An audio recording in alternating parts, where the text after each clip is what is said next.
Hi doctor. Hi doctor, మాకు fertility గురించి అంత అవగాహన లేదు, మీరు కొంచెం వివరంగా మాకు తెలియజేస్తారా డాక్టర్? ష్యూర్. హలో ఎవ్రీవన్, నేను డాక్టర్ సాహిత్య Veeravalli, consultant gynaecologist, ARC hospitals, Nellore branch.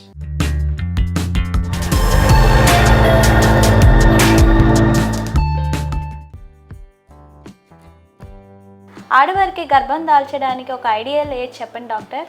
యూజువల్గా 20 to 28 is best, but 30 years లోపు ప్లాన్ చేసుకోవడం బెటర్. ప్రెగ్నెన్సీ రావడానికి బెస్ట్ టైం? ఓవ్యులేషన్ టైం, అంటే గుడ్డు విడుదల అయ్యే టైం. ఓవ్యులేషన్ టైం ఎప్పుడు వస్తుంది డాక్టర్? రెగ్యులర్ సైకిల్స్ వాళ్ళకి యూజువల్గా 12 to 16 days is regular. Inter course అయిపోయిన తర్వాత స్పర్మ్స్ ఎంతకాలం వరకు ఫీమేల్ రీప్రొడక్టివ్ ట్రాక్లో బ్రతికే ఉంటాయి డాక్టర్? 3 నుంచి 5 రోజుల వరకు. ఎగ్ లైఫ్ స్పాన్ ఎంత ఉంటుంది doctor? 12 hours or 24, max 24 hours. Fertility సామర్థ్యం ఎప్పటి నుంచి తగ్గుతుంది? 35 ఇయర్స్ నుంచి తగ్గుతూ ఉంటుంది. ఇంటర్ కోర్స్ అయిన తర్వాత సెమినల్ ఫ్లూయిడ్ వాష్ అవుట్ అయిపోతుందా డాక్టర్? అయినా పర్వాలేదు, ఇట్స్ ఓకే. బట్ కొంతసేపు అలానే ఉంటే కొన్ని స్పర్మ్స్ వెళ్ళిపోతాయి బయటికి. సో కొంచెం బయటకు వచ్చినా నథింగ్ టు వరీ.